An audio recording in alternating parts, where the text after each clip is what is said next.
नमस्कार। योग वासिष्ठ की कहानियों की सीरीज की 18वीं कड़ी में आपका स्वागत है। अगर आपने पहली 17 कथाएं नहीं सुनी हैं तो नीचे डिस्क्रिप्शन बॉक्स में दी गई लिंक पर जाकर उन्हें अवश्य देख लीजिएगा। आज प्रस्तुत है इस सीरीज की 18वीं कहानी, जिसमें हम बात करेंगे राजा जनक के जीवन मुक्त होने के बारे में।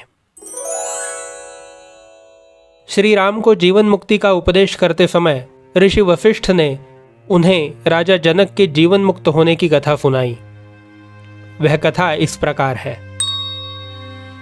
विदेह नगर के राजा जनक एक समय अपने उपवन में सैर कर रहे थे। एकाएक उनको कुछ अदृष्ट सिद्धों का गाना सुनाई पड़ा। वे बड़े ध्यान से सुनने लगे। गाना क्या था? जनक के लिए है चेतावनी थी और उद्बोधन था। उस गाने का सार यह था कि जो मनुष्य यह जानता है कि संसार के जितने भी भोग्य पदार्थ हैं वे सब अंत में दुखदायी ही होते हैं, लेकिन ये जानकर भी उन पदार्थों के पीछे जो दौड़ा रहता है वह मनुष्य नहीं है, गधा है। जो मनुष्य अपने हृदय में वर्तमान ईश्वर को छोड़कर बाह्य देवताओं की उपासना के चक्कर में पड़ते हैं, बाहर ही कहीं ईश्वर की तलाश करते हैं, वे तो वैसे मूढ़ है जैसे कि कोई मनुष्य जो हाथ में मौजूद मोती को फेंककर कांच के पीछे भागता रहता है।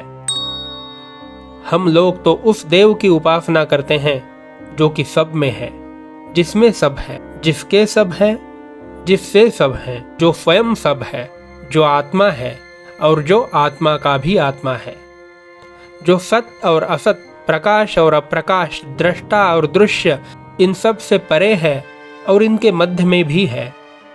वह आनंद रूप और स्पंद रहित आत्मा है। वहां पर स्थित होकर सब वासनाएं समूल नष्ट हो जाती हैं। इस आशय का वह गीत सुनकर राजा जनक को बहुत ही विषाद हुआ। उन्होंने विचार किया कि यह जन्म ऐसे ही वृथा जा रहा है। अभी तक उस परम पद की प्राप्ति नहीं हुई जिसको प्राप्त कर लेने पर और कुछ प्राप्त कर लेने की वासना ही नहीं रहती। उपवन से अपने महल वापस जाकर राजा जनक एकांत स्थान में बैठे और इस पर विचार करने लगे। यह प्रपंच रचना इंद्रजाल के समान है। न जाने मैं इसमें क्यों मोहित हो रहा हूं। संसार के सारे पदार्थ पानी के तरंगों के समान क्षणभंगुर हैं, फिर भी मैं उनको प्राप्त करने की वासना करता रहता हूं। इससे अधिक मूर्खता और क्या हो सकती है? जिन वस्तुओं में सुख है वे सब दुखों से मिश्रित हैं, फिर भी मेरी उनमें आस्था है। जो बड़े बड़े महापुरुष और महाशक्तिशाली मनुष्य हो चुके हैं वे भी मौत के मुंह में चले गए, तब भी मैं जीने की इच्छा करता रहता हूं। संसार के सब पदार्थ नाशवान है। ऐसी कोई वस्तु नहीं है जिसको सत्य कहा जा सके, फिर किस पदार्थ पर आस्था की जाए?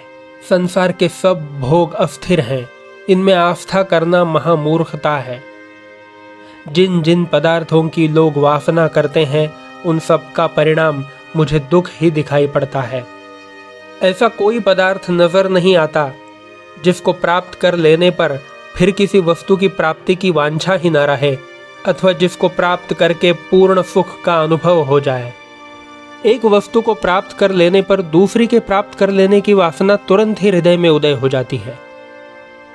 जो वस्तु प्राप्त हो चुकी है उसको संतुष्टि से उपभोग नहीं कर पाते कि मन उससे विरक्त होकर दूसरे पदार्थ की ओर लग जाता है, और समस्त जीवन इसी प्रकार की मृग तृष्णा के पीछे दौड़ने में खत्म हो जाता है। जैसे कोई पतंग दिए की ज्योति को सुखरूप जानकर उसकी ओर दौड़ता है और उसको छूते ही भस्म हो जाता है। यही हाल हम लोगों का भी है। भोगों को आनंद रूप जानकर हम उनका उपभोग करने में इतना सर्वस्व खत्म कर देते हैं कि अंत में हाथ मल कर पछताते हैं और रोते हैं कि जीवन वृथा ही बिता दिया। सब सत्ताओं के सर पर असत्ता नाचती है।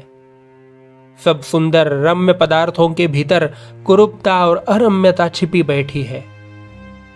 सर्व सुखों का परिणाम दुख है। फिर कैसे किसी पदार्थ, किसी सौंदर्य अथवा किसी सुख की वांछा की जाए? जितनी संपत्तियां हैं वे सब किसी न किसी रूप में आपत्तियां ही हैं। बहुत दिन तक अज्ञानी बना हुआ मैं इनके पीछे फिरता रहा। संसार के अनंत प्रकार के भोगों की वासनाओं के कारण बहुत से जन्म मरण सहे, लेकिन अब यह नहीं होगा। अब मैं प्रबुद्ध हो गया हूं। अब मुझे समझ आ गई है और अब मुझे मालूम हो गया है कि मेरा दुश्मन जो मुझे संसार के भोगों की ओर ले जाया करता है, मेरे ही भीतर मेरे मन के आकार में है। मैं अब उसी को पकड़ूंगा और पकड़कर ऐसा मारूंगा कि वह सर न उठाने पाएगा। मेरा मन रूपी मोती अभी तक बींधा नहीं है, अब इसको मैं आत्मविचारों से बींधूंगा। यह सोचकर राजा जनक ने अपने मन को संबोधन करके उसको समझाना आरंभ किया।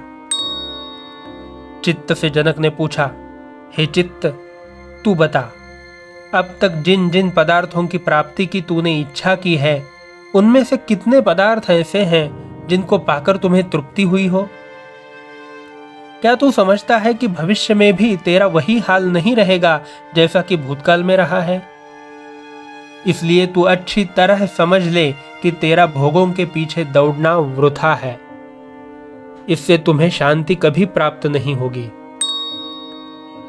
इस प्रकार चित्त को बार बार समझाने से जनक का चित्त शांत हो गया। भोगों की वासना मन से चली गई। आत्मा का प्रकाश होना आरंभ हुआ और धीरे धीरे शांति और आनंद का अनुभव दृढ़ होने लगा। इस प्रकार का अभ्यास बढ़ते बढ़ते और आत्मा का विचार करने से आत्मा में स्थिति होते होते जनक ने जीवन मुक्ति की प्राप्ति की। उनको न तो किसी वस्तु के प्राप्त करने की इच्छा रही और न त्याग करने की। किसी से न द्वेष रहा न राग।